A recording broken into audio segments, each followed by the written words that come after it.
Bismillahirrahmanirrahim. Assalamualaikum students. Today we are going to discuss the exercise question of 1.5 of unit number 1 of class 9. So our question number 1.5, write the following quantities in standard form. Standard form means scientific notation.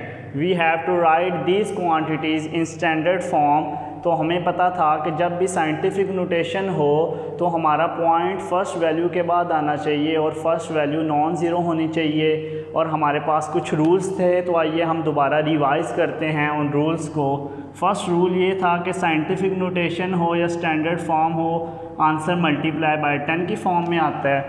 Second rule ये था कि जब भी हमारा arrow left side पे हो 10 की power positive में आंसर आता है।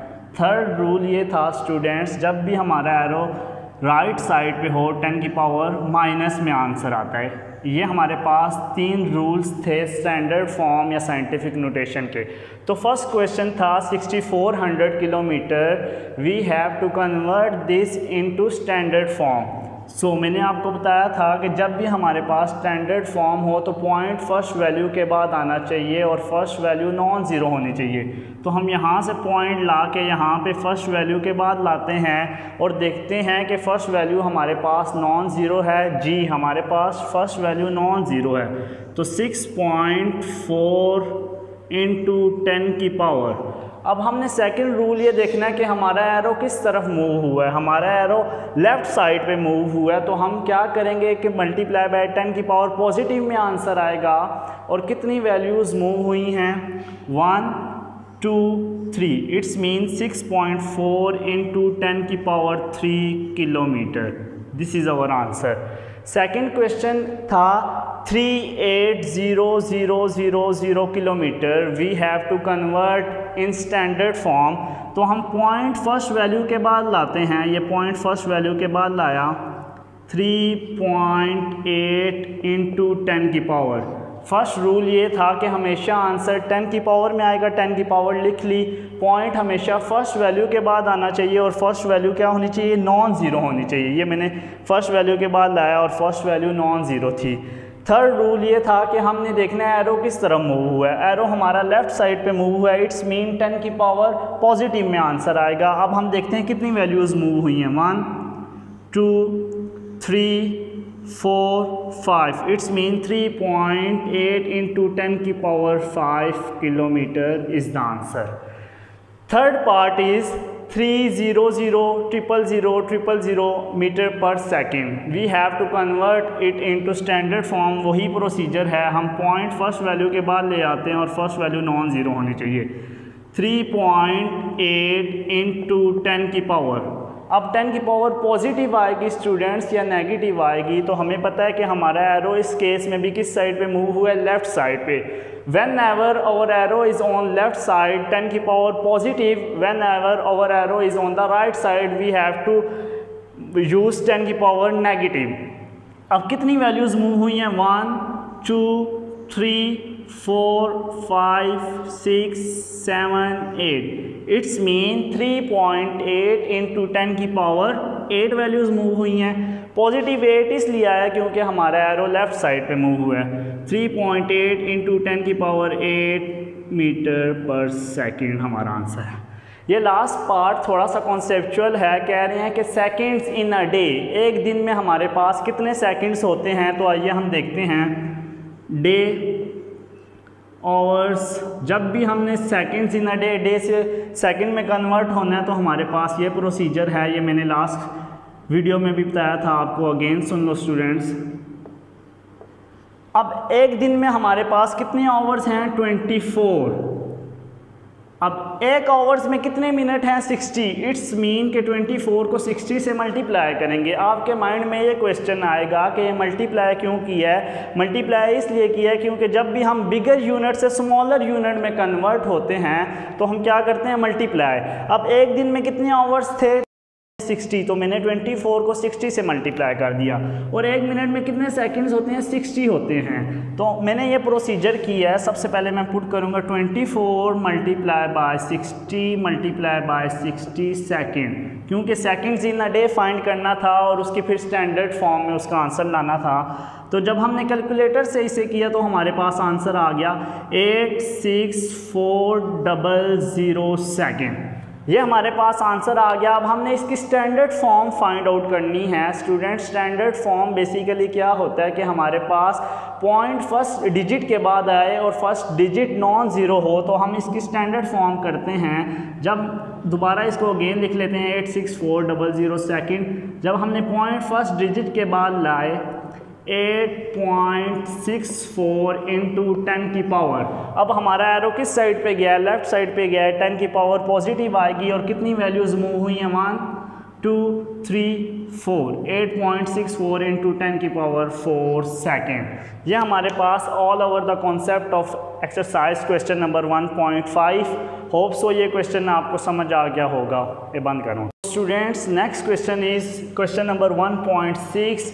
The question is, on closing the jaws of vernier caliper, zero of the vernier scale is on the right to its main scale such that 4 division of its vernier scale coincide with one of the main scale. We have to find out the zero error and zero correction. This is question number 1.6 given data. कि हमें क्या क्या चीज़ें उन्होंने दी भी हैं। Given data,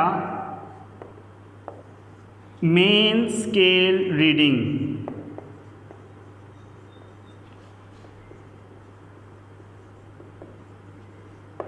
zero, vernier scale division,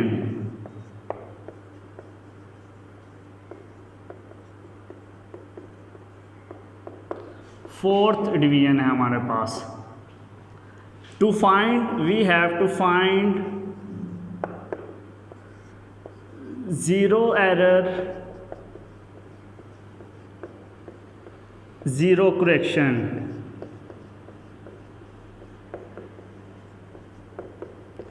अब स्टूडेंट्स, इस क्वेश्चन में कह रहे थे कि हमारे पास जब हमने वर्नियर कैलिपर के जॉस को क्लोज किया तो हमारे पास वर्नियर स्केल की जो रीडिंग है वो फोर्थ रीडिंग आगे चली गई मेन स्केल की रीडिंग से। बेसिकली हमारे पास 2 स्केल्स होते हैं। ये फॉर एग्जांपल हमारे पास मेन स्केल है, मेन स्केल, और ये हमारे पास इसी के अंदर क्या है? वर्नियर स्केल है। ये हमारे पास वर्नियर स्केल है। अब कह रहे हैं कि जब हमने वर्नियर कैलिपर के जॉस को क्लोज किया तो हमारे पास वर्नियर स्केल की रीडिंग मेन स्केल की रीडिंग से राइट साइड पे 4 डिवीजन आगे चली गई। फर्स्ट ऑफ ऑल आपको ये पता होना चाहिए कि हमारे पास जो मेन स्केल होता है वो हमारे पास फिक्स जॉ होता है, वो नॉन मूवेबल होता है, और जो हमारे पास वर्नियर स्केल होता है वो हमारे पास मूवेबल जॉ होता है, मीन्स कि वो हमारे पास फिक्स नहीं होता। अब हमारे पास कह रहे हैं कि जब भी हमारे पास वर्नियर स्केल का ज़ीरो और मेन स्केल का ज़ीरो दोनों एक ही पॉइंट पर कोइंसाइड करें तो हमारे पास नो ज़ीरो एरर। अगर हमारे पास वर्नियर स्केल का ज़ीरो राइट साइड पे चला जाए, zero of the main scale, तो हम कहेंगे हमारे पास पॉजिटिव ज़ीरो एरर है। जैसे इस केस में हमारे पास वर्नियर स्केल का ज़ीरो फोर्थ रीडिंग आगे चला गया मेन स्केल के ज़ीरो से, तो हमें पता चल गया कि ये हमारे पास कौन सा एरर है? Positive zero error. Negative zero error कब आता है? जब हमारे पास वर्नियर स्केल का ज़ीरो ज़ीरो के मेन स्केल जो ज़ीरो है इसके पीछे चला जाए, मीन लेफ्ट साइड पे चला जाए, तो हमारे पास इस साइड पे चला जाए तो हमारे पास वो कौन सा एरर होता है? वो हमारे पास नेगेटिव ज़ीरो एरर होता है। अब इस केस में हमारे पास जब भी राइट साइड पे हमारे पास वर्नियर स्केल की रीडिंग चली जाएगी मेन स्केल के, तो हम कहेंगे पॉजिटिव ज़ीरो एरर। और जब भी हमारे पास ज़ीरो स्केल मेन स्केल अपनी पोजीशन पे है ज़ीरो पे और हमारे पास वर्नियर स्केल की रीडिंग लेफ्ट साइड पे चलेगी, तो हम क्या कहेंगे? Negative zero error. तो अब ये कह रहे हैं कि हमारे पास जब हमने वर्नियर कैलिपर के जॉस को क्लोज किया तो हमारे पास वर्नियर स्केल डिवीजन जो रीडिंग थी वो फोर्थ रीडिंग आगे चली गई। We have to find out the zero error and zero correction.